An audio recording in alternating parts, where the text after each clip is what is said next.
Mesdames et messieurs, bonsoir et merci d'être avec nous dans ce nouveau journal. Voici tout de suite les titres. Nelson Mandela est mort hier soir à l'âge de 95 ans. Chef d'État, personnalité, citoyen anonyme. Sa disparition, figure de la lutte contre l'apartheid et prix Nobel de la paix, provoque une vague d'émotions sans précédent dans le monde. Biographie du Madiba dans ce journal. Les membres de la Sénit dans les districts en formation pendant 2 jours à Al-Arbi, des formations axées notamment à la gestion des bureaux de vote le jour du scrutin. Les KMD derrière Razon Armapian au second tour, cette plateforme avait soutenu le candidat Camille Vital au premier tour. Et enfin, après le Mali, les troupes françaises mobilisées en République Centrafrique, l'ONU vient d'autoriser cette action militaire.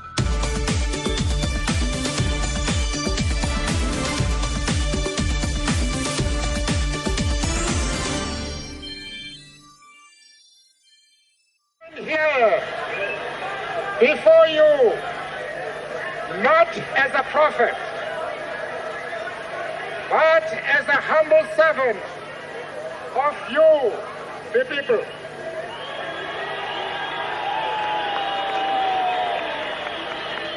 Your tireless and heroic sacrifices have made it possible for me to be here today. Nous venons de suivre le premier discours de Nelson Mandela après sa libération en 1990, symbole de la lutte contre l'apartheid. L'ancien chef d'État sud-africain est mort à l'âge de 95 ans. Le monde entier a appris sa mort hier soir vers minuit et c'est le président sud-africain Jacob Zuma qui l'a annoncé. Les Sud-Africains redoutaient depuis des mois cette nouvelle. Aujourd'hui, l'Afrique du Sud perd une de ses plus grandes personnalités. Madiba a bouleversé l'histoire de l'Afrique du Sud. Le monde entier salue son courage et sa détermination. Et comme je le disais dans le titre tout à l'heure, la mort de Nelson Mandela suscite beaucoup d'émotions à travers le monde. Les Malgaches aussi ne sont pas insensibles à sa disparition. Comment Madiba était perçu par les Malgaches? Dina Djamapianton a recueilli quelques réactions dans la capitale ce matin. Qui est Nelson Mandela pour les Malgaches? Que savent-ils de cette icône de la lutte anti-apartheid?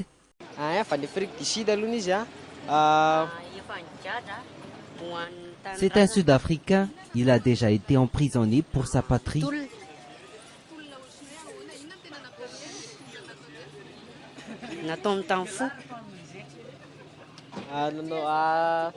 Zavatra fatako aloha zao hoe tamin'ny andron'ny misan'ny rasisme le guerre racisme zany resaka racisme. C'était le premier président noir de l'Afrique du Sud. Il a lutté contre la discrimination. Le fedivany tamin'le fanalany an'le fanavakavanim-bolokoditra zany dia niady ho an'iny izy mba tsy isian'izay. Izy le mpanafaka ny Afrika atsimo nampiavaka azy izy zany nanafaka ny apartheid.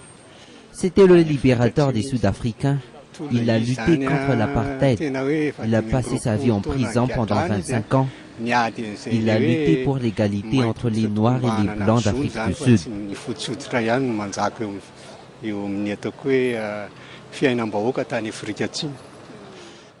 Et pourtant, certains Malgaches avouent ne rien savoir de cette figure emblématique. Nous ne connaissons pas cette personne, on n'a jamais appris son histoire en classe. On ignore de qui vous voulez parler. Pour d'autres, la vie de Nelson Mandela est exemplaire, un modèle à suivre. C'est un modèle de sagesse qu'il faut suivre.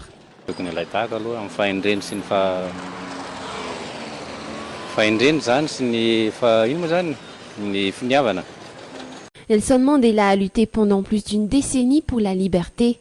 Madiba a risqué sa vie pour toute une nation. Combien de nos dirigeants sauront faire le même sacrifice? À mon avis, aucun Malgache n'a le caractère de Nelson Mandela. C'est simple, tous nos dirigeants ne pensent qu'à leur propre personne au détriment du pays.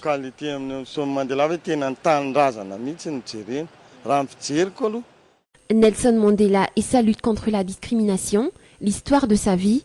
Aujourd'hui, les Malgaches n'en finissent pas encore avec leur propre lutte, celle de la lutte contre la pauvreté.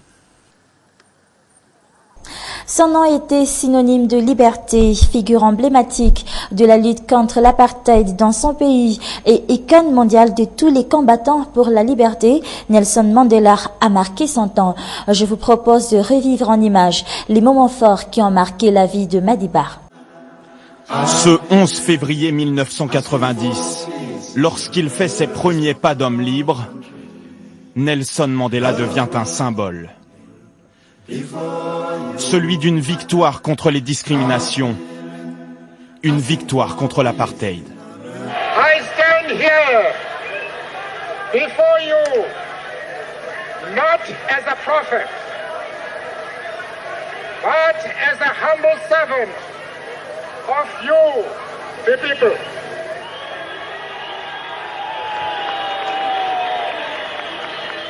Your tireless and heroic sacrifices have made it possible for me to be here today. Car pour lui, les années 60 débutent par un massacre, Sharpeville. La communauté noire enterre ses morts et s'éveille à la lutte armée. Parmi les activistes, ce jeune homme prénommé Rolihlahla, rebaptisé Nelson par son institutrice. Mandela, boxeur amateur, qui toujours mènera une vie de combat. Beaucoup de gens pensent qu'il est inutile de parler de paix avec un gouvernement qui ne réplique que par l'esclavage et la violence. Je prends la défense de ces gens-là. Mais le pouvoir blanc décide de le faire taire. 1964, Nelson Mandela est condamné pour haute trahison. Envoyé au bagne sur cette île de Robben Island, 18 ans à casser des cailloux. À l'extérieur, la torture et la répression continuent. La lutte aussi. Nelson Mandela devient une icône. Et en son nom, le monde se mobilise contre l'apartheid. Début des années 90, les conservateurs blancs cèdent. Mandela est libéré. Il s'est forgé un destin. La suite, c'est le peuple sud-africain qui l'écrit pour lui en l'élisant président en avril 1994. Avec Frédéric de Klerk, vice-président, il donne l'image d'une Afrique du Sud pluriethnique. Ensemble, ils gagnent le prix Nobel de la paix. 1995, son pays accueille et remporte la Coupe du monde de rugby. Le rugby, symbole de l'apartheid, sport qui était uniquement réservé aux hommes blancs. Mais l'homme n'éprouve pas de rancœur, plutôt de la fierté. À Pretoria, l'ancien prisonnier politique est adulé, mais il reste fidèle en amitié. L'un des premiers chefs d'État que j'ai invité, c'est Fidel Castro. J'ai aussi reçu dans ce pays l'ancien président iranien, Rafsanjani.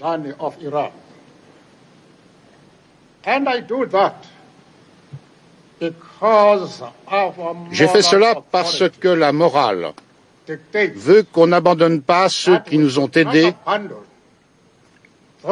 dans les heures noires de ce pays. À 80 ans, il abandonne le pouvoir, mais pas la lutte. Son dernier combat sera contre le sida. Sa dernière apparition publique est celle d'un homme à la santé vacillante, gêné par les flashs des photographes, aux côtés du président Zuma qui a mis en scène le moment.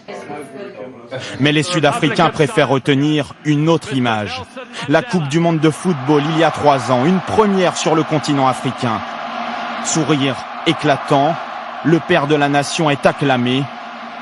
Une nation qu'il a toujours voulu arc-en-ciel. Nelson Mandela sera inhumé le 15 décembre dans son village, mais avant cela, une cérémonie nationale à la mémoire du héros de la lutte anti-apartheid aura lieu le 10 décembre au stade de Soweto. Les membres de la Sénite établis dans les districts en formation depuis ce matin et demain à la Sénite à l'Arbi. Ils devront discuter ensemble de la manière de rectifier les erreurs qui auraient pu être commises lors du premier tour de l'élection présidentielle. La deuxième journée sera consacrée à la gestion des bureaux de vote le jour du scrutin et concernant la liste des omis lors du premier tour, le jugement de 70 tribunaux dans tout Madagascar est sorti hier, autorisant ainsi l'inscription de quelques 66 636 électeurs dans la liste additive, ces tribunaux ayant reçu 143 304 demandes. Le KMD rejoint les partis et plateformes soutenant Erason Armapian au second tour de la présidentielle. Le KMD, qui était derrière Camille Vital lors du premier tour de l'élection, affirme aujourd'hui être déçu par ce candidat et son équipe. Et puis dans le reste de l'actualité, une vente aux enchères pour liquider toutes les marchandises bloquées, faute d'avoir été dédouanées à temps. La vente se fera à partir de lundi prochain dans les locaux du service des douanes à Touamas. Sont concernés par cette mesure prise par la Direction générale des douanes, 39 véhicules, des tonnes de riz, du sel, divers machines et d'autres matériels de plus de 37 tonnes. Ces marchandises seront vendues au plus offrant. Les explications de Fuller Azaf Njamianj, directeur général des douanes. À partir du lundi 9 décembre, l'administration des douanes va procéder à une vente aux enchères au niveau du port de Tamatave.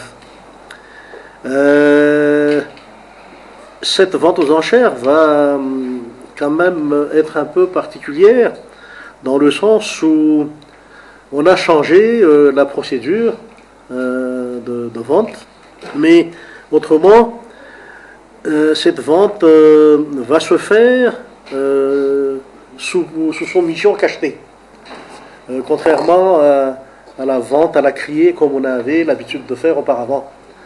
Donc soumission cachetée avec préalablement donc une commission d'évaluation chargée de mettre un prix plancher pour chaque article. Et par ailleurs, une commission de dépouillement qui va être chargée de dépouiller toutes les offres. Le procès du litige foncier à Ampeflou-Cité a eu lieu ce jour à Anous. Pour un petit rappel, un espace vert fait l'objet d'un litige foncier entre une partie des habitants et les propriétaires du terrain. Ces habitants refusent d'abandonner cet espace vert pour donner place à d'autres constructions. Des constructions qui sont pourtant en cours. Le tribunal devra rendre son verdict vendredi prochain. Plus de détails dans ce reportage de Anna Muriel et de Yves Chanel.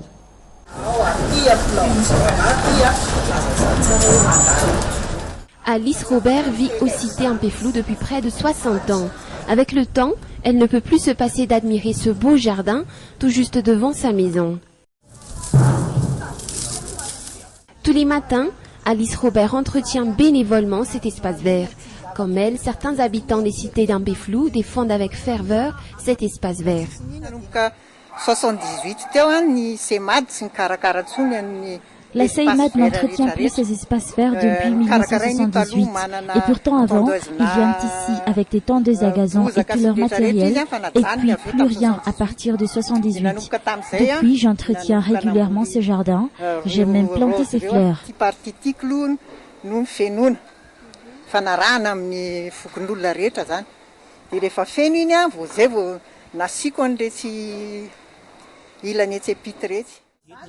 Le quartier d'Ampeflou-Cité dispose de 12 espaces aménagés. Je suis née ici, ce sont nos espaces verts. Les habitants ont continué d'entretenir ces lieux, ils sont maintenant aménagés en jardin et en aire de jeu. Nous voudrions bien qu'ils restent ainsi.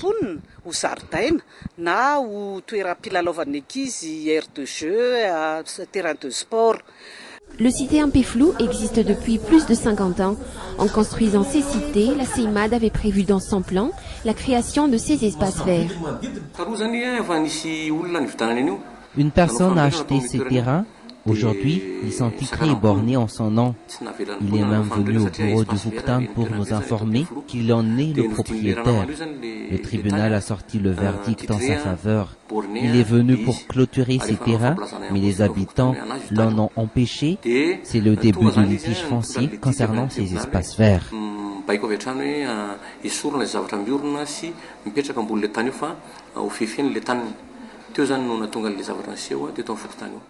Si les habitants de ces cités d'Ampeflou refusent toute suppression des espaces verts, ce n'est pas le cas pour la CEMAD.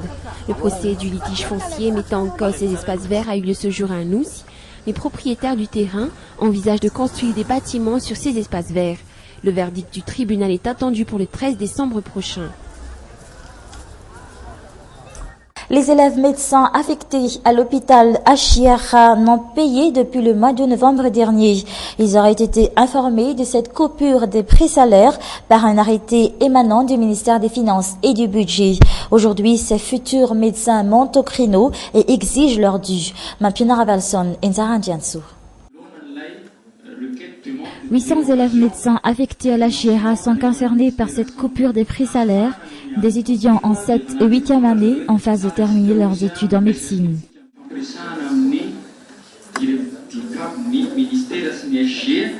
Une demande de dérogation a déjà été envoyée par le ministère de la Santé au ministère des Finances et du Budget afin qu'ils puissent réfléchir sur le moyen de reprendre le paiement de nos pré-salaires. Un arrêté sorti par le ministère des Finances et du Budget vers la fin du mois de novembre les informe de cette situation. À cause de la diminution du budget alloué à chaque ministère, les responsables ont décidé de stopper le paiement des pré-salaires des étudiants en médecine en stage dans les hôpitaux pour une durée indéterminée. C'est tout à fait normal qu'on attende un peu, le temps qu'ils réfléchissent là-dessus. Mais en même temps, nous allons déjà lancer l'avis de grève si pendant ces 2 jours, il n'y a aucune solution avancée par les responsables. Sur le terrain, ces étudiants stagiaires travaillent dur, 8 heures par jour avec des tours de garde. Pour l'instant, on ne parle pas de grève dans les rangs des médecins stagiaires. Aujourd'hui, ils ont tenu cette assemblée générale pour faire le point sur la situation.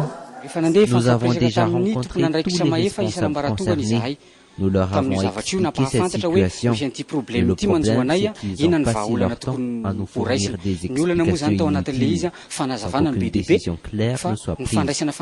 C'est pourquoi nous avons organisé cette assemblée générale pour discuter des démarches à suivre. Le ministère de la Santé aurait déjà saisi le ministère des Finances et du Budget sur la reprise du paiement des soldes de ces médecins stagiaires. Ces derniers qui envisagent de passer à l'étape suivante si aucune réponse favorable ne leur est communiquée avant mardi. La France part en guerre en République Centrafrique au lendemain du vote de l'ONU autorisant une force composée de soldats africains et français pour rétablir l'ordre en Centrafrique et de l'annonce par le président français François Hollande d'une action militaire immédiate. Les premières troupes françaises sont arrivées à l'aéroport de Bangui. Un premier accrochage a eu lieu hier entre les militaires françaises et la Seleka. Reportage. Les blindés français patrouillent sur les principaux axes de la capitale centrafricaine. Le calme est précaire. Selon nos informations, les militaires français ont été engagés hier près de l'aéroport dans des affrontements. Ils ont fait feu sur un pick-up chargé de miliciens hostiles. En même temps que les renforts arrivent, la présence des soldats français est de plus en plus visible. Pour la population, cette présence est rassurante. Aujourd'hui, ils s'aventurent dehors pour évaluer la situation après les violents incidents d'hier qui ont fait une centaine de morts. Dans les rues, il y a encore des cadavres. Là, c'est leur fétiche. Ils sont venus la nuit avec les torches et tout ça là, c'est leur gris-gris. À la morgue, ils viennent chercher un proche. Reconnaître un corps. Encore abasourdi par la violence entre chrétiens et musulmans. Les musulmans ne sont pas violents. Nous avons toujours su cohabiter. Les chrétiens sont nos frères et nous allons continuer à le faire. En Centrafrique, il y a un peu moins de 15% de musulmans pour 80% de chrétiens. Alors, quand en mars dernier, le coup d'État porte 7 hommes au pouvoir, un musulman, c'est dans le pays un sacré coup de théâtre. Depuis, le nouvel homme fort ne contrôle plus les mercenaires étrangers qui l'ont porté au pouvoir. Ces hommes de l'ex-Séléka sont tchadiens et soudanais, la plupart sont musulmans, et depuis des mois, ils pillent et commettent des exactions à l'encontre des chrétiens. Mais des massacres, il y en a des deux côtés. Ces milicias sont chrétiens et avec leurs armes de fortune, ils ont choisi la vengeance et le même registre, celui de la haine.